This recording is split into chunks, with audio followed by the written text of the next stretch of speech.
You hit the number you were chasing, and somehow nothing actually changed. Think about that for a second. Maybe it was $60,000 a year. Maybe it was $80,000. Maybe it was finally crossing six figures, something you told yourself would be the turning point. The raise came through, the new job offer landed, the freelance income finally caught up, and for about 2 weeks, maybe 3, things felt different. You felt different. Then the grocery bill came. Then the rent went up. Then the car needed something. And you looked at your bank account on a Tuesday afternoon and felt that exact same hollow, low-grade dread that was supposed to be gone by now. That feeling, that's not a math problem. That's a psychology problem. And that's exactly what we're going to talk about today. My name is Ely, and I spend way too much time thinking about how people in the US experience money psychologically. If you're someone who earns a normal income, maybe even more than you used to, but still doesn't feel financially secure, hit subscribe and give this video a thumbs up, because this channel exists specifically for that person. Not for the person trying to pick the next hot stock. Not for the person building a real estate empire. For the person who is doing everything somewhat right and still can't shake the feeling that they're one unexpected expense away from a really bad month. Now look, before we get into the psychology, let's just spend a minute with the actual numbers, because I want to make sure we're all grounded in the same reality here. The median household income in the United States, according to the U.S. Census Bureau, sits around $74,580. That sounds like a lot until you factor in where most people live. The average rent for a one-bedroom apartment in a mid-sized American city, not New York, not San Francisco, just a normal city, is somewhere between $1,200 and $1,800 a month. That's between $14,400 and $21,600 a year just to have a place to sleep. Add a car payment, which the average American carries at around $700 a month according to Experian, and you're already at roughly $23,000 a year before food, utilities, insurance, or a single medical bill. Now add health insurance premiums, which for an individual on an employer plan average over $8,000 annually when you include the employee contribution. We haven't even talked about groceries, which the Bureau of Labor Statistics says cost the average American household over $5,700 a year. And that number has climbed significantly since 2021. So let's say you're making $75,000. After federal and state taxes, you're probably taking home somewhere between $55,000 and $58,000 depending on where you live. Subtract rent, car, insurance, food, and you've got somewhere between $5,000 and $12,000 left for everything else: student loans, clothing, phone, internet, savings, emergencies, any kind of social life. That's not a lot of room. That's a tightrope, not a runway. Here's the thing. That math alone would be stressful enough. But that's not actually the whole story, because the same math exists at $90,000 and at $110,000. The specific numbers shift slightly, but for an enormous percentage of Americans, the emotional experience of money doesn't dramatically change as income climbs from $60,000 to $100,000. And understanding why that happens is worth more than any budgeting app or side hustle advice. This is where it gets interesting. There's a concept in psychology called the hedonic treadmill, and it's one of the most quietly destructive forces in personal finance. The basic idea is this: human beings are extraordinarily good at adapting to new circumstances. We return, over and over, to a relatively stable emotional baseline, regardless of what happens to us. Lottery winners, within a year or two, report roughly the same levels of happiness they had before winning. People who experience serious physical injuries often return, emotionally, to where they started after a period of adjustment. And people who get raises, promotions, or higher-paying jobs tend to spend more, commit to more fixed expenses, and feel about as financially stressed as they did before. This isn't weakness. It's biology. The problem is that no one tells you this when you're negotiating your salary. Now you might be thinking, okay, but surely earning more is still better than earning less. And yes, obviously, more income creates more options. The research on this is nuanced. A famous study by Nobel Prize-winning economists Daniel Kahneman and Angus Deaton found that emotional well-being, day-to-day feelings of happiness, stress, and anxiety, improved with income, but the gains plateaued around $75,000 at the time of their research. More recent work from researcher Matthew Killingsworth at the University of Pennsylvania challenged parts of that finding, suggesting well-being continues to rise with income even past that threshold. But here's what both studies agree on. The relationship is never as strong as people expect. The jump from $50,000 to $75,000 doesn't feel like a 50% improvement in how you experience daily life. Not even close. So why does earning more so often feel like a disappointment? There are a few reasons, and they compound each other in ways that are genuinely hard to see when you're inside the experience. The first one is lifestyle inflation, which most people have heard of, but almost nobody actually catches in real time. It doesn't happen all at once. It's not like you get a raise and immediately go lease a luxury car. It's quieter than that. It's upgrading your grocery shopping from Walmart to Whole Foods just occasionally. It's saying yes to the vacation you would have skipped before. It's getting delivery more because you feel like you can now. It's moving to a slightly nicer apartment when the lease is up. Each individual decision makes complete sense in isolation. Together, they silently eat the raise before it ever reaches your savings account. The American Psychological Association has consistently found in its annual Stress in America surveys that money is one of the top sources of stress for U.S. adults. And this doesn't suddenly improve at higher income brackets the way most people assume it will. The second reason is fixed cost creep. There's an important difference between spending more on dinner once in a while and signing a new lease or taking on a car payment. Variable expenses are flexible. You can cut them. Fixed costs are like a ratchet. They almost only move in one direction. And when income rises, fixed costs tend to rise to meet it. A larger apartment means a larger monthly payment that doesn't go away when things get tight. A newer car means a higher insurance premium on top of the loan. These commitments feel manageable when the income is there, but they create fragility because they leave almost no room for the inevitable surprises that American life is absolutely full of. Here's what most people don't realize. Financial security isn't primarily a function of income. It's a function of the gap between what you earn and what you've committed to spending. And that gap can be dangerously narrow at $100,000 just as easily as it is at $45,000.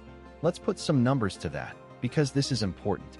Someone earning $50,000 with $35,000 in committed annual expenses has a $15,000 buffer. Someone earning $100,000 with $95,000 in committed annual expenses has a $5,000 buffer. Whose life is more fragile? The higher earner, by a lot. One medical emergency. The average cost of an emergency room visit in the United States is over $2,000 even with insurance. And that $5,000 buffer is suddenly $3,000. A job loss. A car transmission. A plumbing issue. These aren't catastrophic or unlikely events. They're Tuesday. The Federal Reserve's annual report on the economic well-being of U.S. households has found repeatedly that a significant portion of Americans, often cited around 37%, would struggle to cover an unexpected $400 expense without borrowing or selling something. And what's striking about that finding is that it cuts across income levels more than most people would guess. This isn't just a low-income problem. It's a spending structure problem. Now let's get into something that most finance content completely ignores: the social dimension of money in America. We live in a culture that is absolutely saturated with visible consumption. Social media has turned lifestyle display into a 24-hour broadcast. And the human brain, which evolved in small tribes where your status relative to your immediate neighbors genuinely mattered for survival, has no natural defense against the comparison that social media forces. Psychologists call this social comparison theory, and it works the same way whether you're consciously aware of it or not. When you see someone your age in a nicer apartment, driving a newer car, posting from a trip you couldn't afford, something in your brain registers a gap. And that gap doesn't feel abstract. It feels like a threat. Here's the thing about that feeling. It's not rational, but it is real. And it has enormous consequences for financial behavior. Research published in the Journal of Consumer Research has shown that upward social comparison, comparing yourself to people who appear better off, reliably increases spending, even when people consciously know they can't afford it. It's not stupidity. It's not laziness. It's a deeply wired psychological response getting exploited by an economic environment specifically designed to exploit it. Think about what the average American is exposed to in a single day. ads calibrated by algorithms to show them exactly what they're slightly too aspirational to afford, friends and acquaintances whose social media presents a highlight reel that looks like a finished life, a culture that measures success by visible markers, the neighborhood, the car, the vacation, the kitchen renovation, rather than by balance sheet health or actual financial stability. It's an environment that is almost perfectly designed to make people feel behind, regardless of where they actually stand. And this connects to something even deeper, which is the relationship between money and identity in the United States. In a lot of American culture, what you earn and what you spend is tangled up in how you see yourself. Your neighborhood says something about you. Your car says something about you. Whether you can casually say yes to things, dinner out, weekend trips, concert tickets, is treated as a social signal. This creates a particular kind of financial trap where spending isn't just about the thing being purchased. It's about maintaining a sense of self, a place in a social hierarchy, a story about who you are and where you're headed. When you understand that, you understand why the advice to simply spend less doesn't land for most people. It's not just a budget question. It's an identity question. And identity questions are a lot harder. Now you might be thinking, so what do I actually do with any of this? And this is where I want to be careful, because I don't believe in pretending that psychology alone solves math problems. If you're in a genuinely tight financial situation, awareness isn't a magic wand. But understanding the mechanisms that are working against you is the first step to interrupting them. The first practical thing worth doing is getting honest about your fixed cost structure. Not your spending in general, your locked-in, committed monthly obligations. Rent or mortgage, car payment, insurance premiums, subscriptions, loan minimum payments. Add all of it up. Whatever that number is, that's your floor, the amount you owe before you've made a single discretionary choice this month. If that number is more than 65% of your take-home pay, your financial life will feel fragile no matter what your gross income is. This isn't a judgment. It's a structural reality. And naming it clearly is step one. The second thing is building what some behavioral economists call a psychological buffer, which is just a small emergency fund, but framed correctly. The purpose of this isn't to reach some arbitrary savings goal. It's to change how money feels day to day. Research from the financial wellness space suggests that having even $500 to $1,000 in a separate, somewhat difficult-to-access account significantly changes how people experience financial stress. It's not the amount that matters as much as the presence of something there. A cushion that says, I can handle at least one bad thing this month without it cascading. Third, and this one is about the psychology as much as the math, it's worth consciously auditing your comparison environment. Not in a dramatic, delete all social media way, unless that works for you, but in a quiet, intentional way. The accounts you follow, the conversations you're having, the media you're consuming about lifestyle, all of it shapes your baseline expectation for what a normal life is supposed to look like. If your frame of reference is constantly upper-middle-class consumption, your own life will feel inadequate regardless of how objectively stable it is. This is something you can actually do something about. Fourth, think about the difference between one-time increases and structural improvement. A bonus feels great, but bonuses don't change your fixed cost structure. A raise feels great, but if the raise triggers a move to a nicer apartment and a newer car, the raise disappears. What actually changes financial stability over time is when income increases without a corresponding increase in fixed commitments. When the gap gets wider rather than just shifting upward in absolute terms. That's boring advice. It doesn't make for a great Instagram story, but it's the thing that actually works. Here's what I want to leave you with, and I think this matters more than anything else covered today. The feeling of financial stress that doesn't go away when you earn more is not a sign that something is wrong with you. It's a predictable output of a specific system, a culture that teaches you to aspire before it teaches you to stabilize, an economy where fixed costs in healthcare and housing and transportation have risen dramatically faster than wages for most Americans over the last 2 decades, and a psychological architecture that was never designed for the comparison pressure of modern life. The Bureau of Labor Statistics data shows that real wage growth, wages adjusted for inflation, has been painfully slow for median workers over the past 20 years, even as productivity has climbed.